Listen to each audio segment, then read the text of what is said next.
বাংলাদেশে যদি মুসলিম মৌলবাদী সংগঠন তৎপরতা চালাতে পারে তাহলে ইসকন সহ হিন্দু মৌলবাদী সংগঠনও তার তৎপরতা চালাতে পারে। যে দৃশ্য আমরা রাজপথে দেখেছি কিন্তু সরকারের মধ্যে তার প্রতিফলন আছে বলে আমার মনে হয় না। পার্বত্য চট্টগ্রামকে অশান্ত রেখে বাংলাদেশ শান্ত হবে সেটা তো হতে পারে না। পার্বত্য চট্টগ্রামের সমস্যা রাজনৈতিক সমস্যা, সমাধান হবে রাজনৈতিকভাবে, সমাধান হবে মানবিকভাবে, কিন্তু আমরা সেটা দেখছি না। 27 বছর এখানে যারাই ক্ষমতা এসেছে পার্বত্য চট্টগ্রাম চুক্তিকে তারা উপেক্ষা করেছে। পার্বত্য চট্টগ্রামে যে আগ্রাসন, সরকারি এবং বেসরকারি আগ্রাসন, সেটা বন্ধ হয়নি। সেখানে ভূমি দখল চলছে, সেখানে ইকো পার্ক পর্যটন কেন্দ্রের নামে সেখানে এখনো ভূমি দুঃস্ববৃত্তি অব্যাহত রয়েছে। এগুলো বন্ধ করা ছাড়া পার্বত্য চট্টগ্রামের শান্তি প্রতিষ্ঠিত হতে পারে না। পার্বত্য চট্টগ্রামকে অশান্ত রেখে বাংলাদেশ শান্ত হবে সেটা তো হতে পারে না।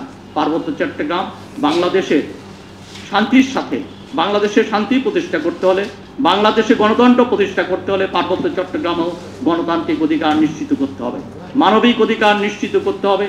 এর কোনো বিকল্প নেই। 24-এর অভ্যুত্থানের মধ্য দিয়ে সবচেয়ে বড় আওয়াজ উঠেছে অন্তর্ভুক্তিমূলক সমাজ, ইনক্লুসিভ সোসাইটি, এবং সেই সমাজ আমরা সেই দৃশ্য আমরা দেখেছি। আমরা জুলাই আগস্টের আন্দোলনে দেখেছি একই মিছিলে সেখানে প্যান্ট শার্ট পরা স্কুল কলেজের ছাত্র, সেখানে টুপি পরা কওমি মাদ্রাসার ছাত্র, সেখানে আদিবাসী বাঙালি মেয়েরা সবাই এক মিছিলে একাকার হয়েছিল। কিন্তু আমরা যে দৃশ্য মিছিলে দেখেছি, কিন্তু আন্দোলনের ফসল হচ্ছে অন্তর্বর্তীকালীন সরকার হচ্ছে সেই আন্দোলনের ফসল। কিন্তু আমরা যে দৃশ্য মিছিলে দেখেছি, যে দৃশ্য আমরা রাজপথে দেখেছি, কিন্তু সরকারের মধ্যে তার প্রতিফলন আছে বলে আমার মনে হয় না। যে সংস্কারের কথা বলা হয়েছে, আমার মনে হয় পার্বত্য চট্টগ্রাম চুক্তির ক্ষেত্রে যে অগ্রাধিকার পাওয়াটা হচ্ছে সবচেয়ে গুরুত্বপূর্ণ প্রশ্ন। আমাদেরকে মনে রাখতে হবে বাংলাদেশ কেবলমাত্র বাঙালির দেশ নয়।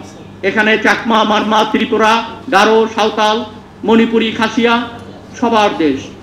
বাংলাদেশ কেবলমাত্র মুসলমানের দেশ নয়, বাংলাদেশ হিন্দু, মুসলমান, বৌদ্ধ, খ্রিস্টান, আদিবাসী সমস্ত প্রাকৃতিক ধর্ম, যে ধর্ম পালন করুন, সব মানুষের দেশ। এই সরকার ক্ষমতায় আসার পর আমরা দেখছি অনেক অস্থিরতা সৃষ্টি হয়েছে। সেই অস্থিরতাকে মোকাবেলা করার জন্য কার্যকর উদ্যোগ আমরা দেখছি না। আমি স্পষ্ট বলতে চাই যে বাংলাদেশে যদি মুসলিম মৌলবাদী সংগঠন তৎপরতা চালাতে পারে তাহলে ইসকন সহ হিন্দু মৌলবাদী সংগঠনও তার তৎপরতা চালাতে পারে। মুসলিম মৌলবাদী সংগঠন যদি নিষিদ্ধ না হয় তাহলে হিন্দু মৌলবাদী সংগঠনগুলো নিষিদ্ধ হওয়ার কোনো যুক্তি নেই। আমি জানি না খ্রিস্টান কিংবা বৌদ্ধ মৌলবাদী সংগঠন আছে কিনা, যদি থাকে তারাও তাদের তৎপরতা চালাতে পারে, তাতে কোনো আপত্তির কিছু নেই। কিন্তু যেটা জরুরি সেটা হচ্ছে শান্তিপূর্ণ পথেই সবার অগ্রসর হওয়া উচিত।